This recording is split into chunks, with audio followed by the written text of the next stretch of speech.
Happy day बच्चों। San academy पल्लीकरणी में आपका हार्दिक स्वागत। यह कक्षा 9वीं द्वितीय भाषा हिंदी के अंतर्गत हम आज पद्यांश 3 आदमी नामा पाठ पढ़ने जा रहे हैं। इसके रचयिता हैं नज़ीर अकबराबादी। इनका समय 1735 से 1830 तक माना गया है और नज़ीर अकबराबादी का जन्म आगरा शहर में सन 1735 में हुआ। इन्होंने आगरा के अरबी फ़ारसी के मशहूर अदीबों से तालीम हासिल की। नज़ीर हिंदी त्योहारों में बहुत दिलचस्पी लेते थे और उनमें शामिल होकर दिलो जान से लुत्फ़ उठाते थे।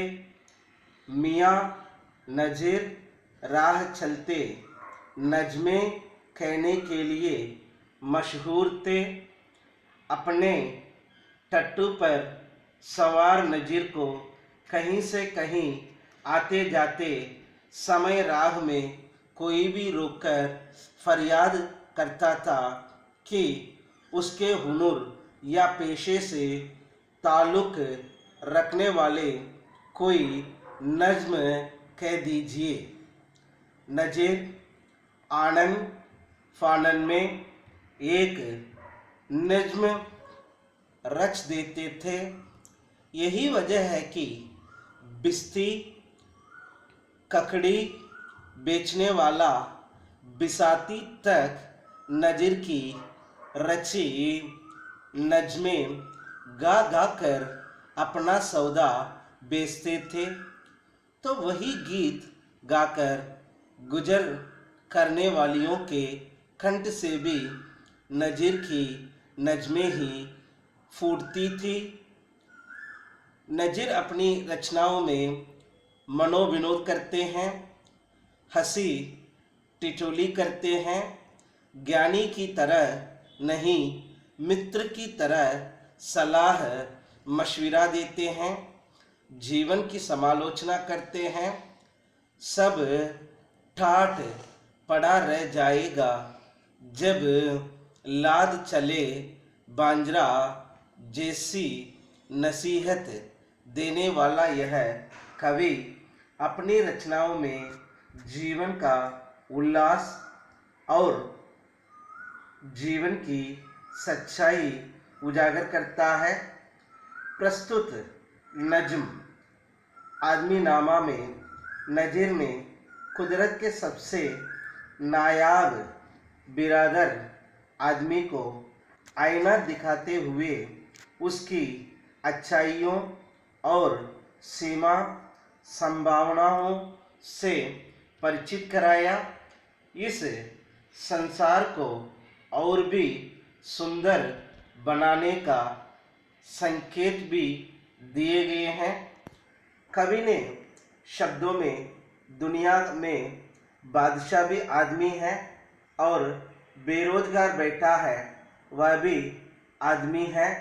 इस प्रकार से बड़े मज़ेदार शब्दों को प्रयोग करते हुए इन्होंने अपनी भाषा शैली का सर्वोत्तम प्रयास और ठीक ठीक शब्दों का प्रयोग बड़े अच्छे से किया है।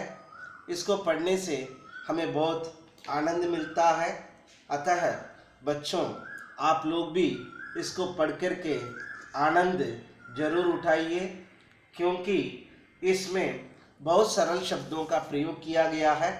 उसके साथ साथ और भावनाएं भी बहुत अच्छी तरह से व्यक्त किए गए हैं।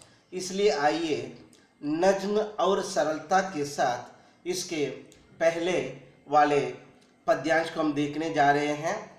दुनिया में बादशाह है सो है वह भी आदमी, और मुफलिस वो गधा है सो है वो भी आदमी, जरदार बेनवा है वो भी आदमी, नियामत जो खा रहा है सो है वो भी आदमी, टुकड़े चबा रहा है सो है वो भी आदमी।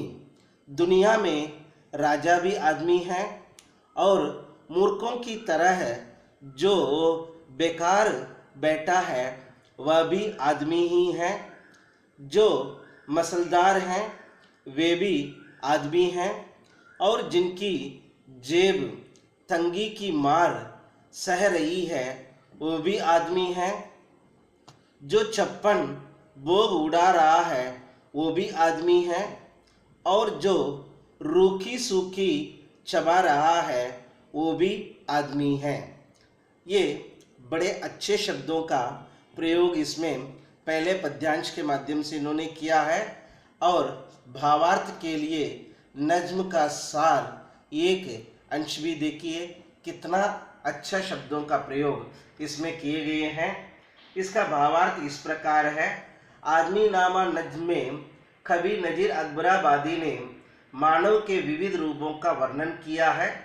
उनके अनुसार दुनिया में विभिन्न प्रकार के आदमी होते हैं, जैसे बादशाह, गरीब, भिखारी, अमीर, कमजोर। कुछ स्वादिष्ट व्यंजन खाने वाले व्यक्ति हैं तो कुछ रूखे सूखे टुकड़ों को खाकर रहने वाले आदमी भी यही है।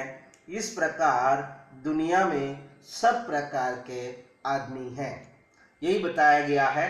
बच्चों, आप लोग पिक्चर में देख रहे होंगे कई प्रकार के आपको आदमी दिखाई दे रहे हैं। गरीब भी आदमी है और राजा भी आदमी है, रंग भी आदमी है, धनवान भी आदमी है, गरीब भी आदमी है, रोड पर रोटी के लिए जो मर रहा है वो भी आदमी है। इस प्रकार के कई प्रकार के आदमियों के बारे में यहाँ पर कबीर अकबराबादी ने बहुत अच्छे से सरल शब्दों में अपनी बात कही है। आगे आइए हम दूसरे पद्यांश देखने जा रहे हैं। मस्जिद भी आदमी ने बनाई है या मियाँ बनते हैं आदमी ही इमाम और खुतबाखवां, पढ़ते हैं आदमी ही कुरान और नमाज या और आदमी ही उनको चुराते हैं जूतियाँ। जो उनको ताड़ता है सो है वो भी आदमी है। देखिए इसमें बड़े सरल शब्द के माध्यम से इसमें बताया है। प्रस्तुत पंक्तियों में कवि ने आदमी के विभिन्न रूपों का वर्णन करते हुए कह रहे हैं, उनके कार्यों के बारे में बताया गया है। उन्होंने यहाँ हमें मस्जिद का उदाहरण देते हुए कहा है कि जिन्होंने मस्जिद का निर्माण किया है वो भी आदमी है और जो मस्जिद के अंदर नमाज या कुरान पढ़ाते हैं और पढ़ते हैं वो भी आदमी है। जो लोग उस नमाज या कुरान को पढ़ने जाते हैं वो भी आदमी है। लोगों की चप्पलों को चुराने वाले भी आदमी हैं और जो उनको यह कार्य करते हुए देख रहे हैं वो भी आदमी हैं। इस तरह कवि ने यहाँ बताया कि दुनिया में पुण्य करने वाले भी आदमी हैं और पाप करने वाले भी आदमी ही हैं। इसी तरह से दूसरे पद्यांश में बड़े सरलता के माध्यम से इन्होंने अपनी बात व्यक्त की है। आप तस्वीरों में भी देख सकते हैं किस तरह के लोग हैं, क्या क्या कर रहे हैं। ये देखने से भी आपको जरूर समझ में आ रहा होगा। आइए अब तीसरा जो पद्यांश जो है वो देखने जाते हैं। या आदमी पे जान को वारे हैं आदमी और आदमी पे तेंग को मारे हैं आदमी। पगड़ी भी आदमी की उतारे हैं आदमी, चिल्ला के आदमी को पुकारे हैं आदमी। और सुन के दौड़ता है वो है सो है वो भी आदमी। बड़ा सरल शब्दार्थ है। जान को वारे हैं, इसका मतलब जान को निचोवर करना। तेग को मारना मतलब तलवार से मारना। पगड़ी उतारना मतलब दूसरों की इज्जत उतारना। इस प्रकार से इसमें बड़े सरल शब्द के माध्यम से ये बता रहे हैं। अपनी पंक्तियों के माध्यम से कवि ने आदमी की विचित्र प्रकृति के बारे में बताया है। कोई आदमी किसी की जान बचाने के लिए अपनी जान देने के लिए तैयार रहता है। कोई आदमी तलवार से दूसरे आदमी की जान ले लेता है। कोई आदमी किसी को बेइज्जत करता है तो कोई आदमी उसकी इज्जत बचाने की कोशिश करता है। कोई आदमी मांगने के लिए किसी को पुकारता है और कोई उसकी पुकार सुनकर मदद करने के लिए दौड़कर आता है। इस तरह कवि ने हमें यह बताया कि मनुष्य विभिन्न प्रकृति के होते हैं। कोई भला करके खुश होता है तो कोई बुरा करके। इस प्रकार कई तरह के आदमियों की बात यहाँ पर बताई गई है। बड़े सरल शब्दों के माध्यम से सभी में देखिए कितना तुक बैठा हुआ है। आदमी आदमी आदमी, या आदमी पे जान को मारे हैं आदमी, और आदमी पे तेग को मारे हैं आदमी। पगड़ी भी आदमी की उतारे हैं आदमी। चिल्ला के आदमी को पुकारे हैं आदमी, और सुन के दौड़ता है सो है वो भी आदमी। क्या गजब, देखिए शब्दों का प्रयोग बड़ा अनूठा है। आगे आइए, पद्यांश 4 हम देखने जा रहे हैं। इसमें अब आगे क्या बताने वाले, देखिए कितने सरल और कुछ नवीन शब्दों के साथ में यहाँ पर बता रहे हैं। अशरफ और कमीने से ले शाता वजीर, ये आदमी ही करते हैं सब कारे दिल पंजीर। या आदमी मुरीद है और आदमी ही पीर। अच्छा भी आदमी ही कहता है ये नजीर, और सब में जो बुरा है सो है वो भी आदमी। मतलब इसमें क्या कहना चाहते हैं, आइए आगे वाले स्लाइड में हम देखते हैं। इन पंक्तियों में कवि कहते हैं कि यहाँ शरीफ भी आदमी है और कमीने भी आदमी हैं। जो शाह बनकर गद्दी पर बैठा है वह भी आदमी है, और जो उसका वजीर है वह भी आदमी ही है। यहाँ आदमी ही दिल पसंद कार्य करता है, आदमी ही किसी का वक्त बन जाता है, और आदमी ही संत भी बन जाता है। इस प्रकार अच्छा कार्य करने वाला भी आदमी है और बुरा कार्य करने वाला भी आदमी ही है। आदमी की कई प्रवृत्तियाँ, अनेक प्रवृत्तियों के ऊपर उल्लेख करते हुए यहाँ बड़े अच्छे तरीके से चौथे गद्यांश के माध्यम से नेक चाल चलाने वाले हो या बदी पर चलने वाले, राज्य हो या मंत्री हो, सभी उन्हीं कामों को करते हैं जो उनके दिल को अच्छा लगता है। यहाँ आदमी ही भक्त है, यहाँ आदमी ही संत है। जो इच्छा व्यक्त करता है वह भी आदमी है, जो उसकी उस इच्छा को पूरा करता है वो भी आदमी, वह भी आदमी है। कवि नजीर अपने आप को याद दिलाते हैं कि यहाँ जो अच्छा कहलाता है वह भी आदमी ही होता है, और जो सब में बुरा माना जाता है वह भी आदमी ही होता है। इसी प्रकार हमने देखा कि इस नज्म में कवि ने आदमी के सकारात्मक और नकारात्मक दोनों पक्षों को उद्घाटित किया है। सकारात्मक के लिए यहाँ पर दिए गए हैं और नकारात्मक के लिए भी दिए गए हैं। सकारात्मक में बादशाह, मालदार, स्वादिष्ट भोजन खाने वाला, चोर पर निगाह रखने वाला, जान देने वाला, सहायता करने वाला, शरीफ लोग, अच्छे लोग, ये सकारात्मक दृष्टिकोण के लिए है। नकारात्मक के लिए गरीब, कमजोर, सूखी रोटियां चबाने वाला, जूतियां चुराने वाला, जान लेने वाला, अपमान करने वाला, कमीने लोग, बुरे लोग। इस प्रकार से सकारात्मक दृष्टि से भी और नकारात्मक दृष्टि से भी कई तरह के लोग यहाँ पर दिखाई देते हैं। इस पद्यांश के माध्यम से संसार का सारा कार्य आदमी के सहारे ही चलते हैं।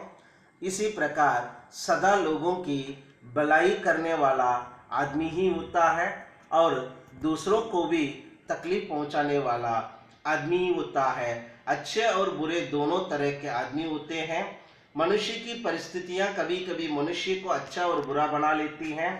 अतः वह राजा भी है और गरीब भी है, साधु भी है और चोर भी है, गुरु और शिष्य भी है, कुर्बानी देने वाला और कुर्बानी लेने वाला।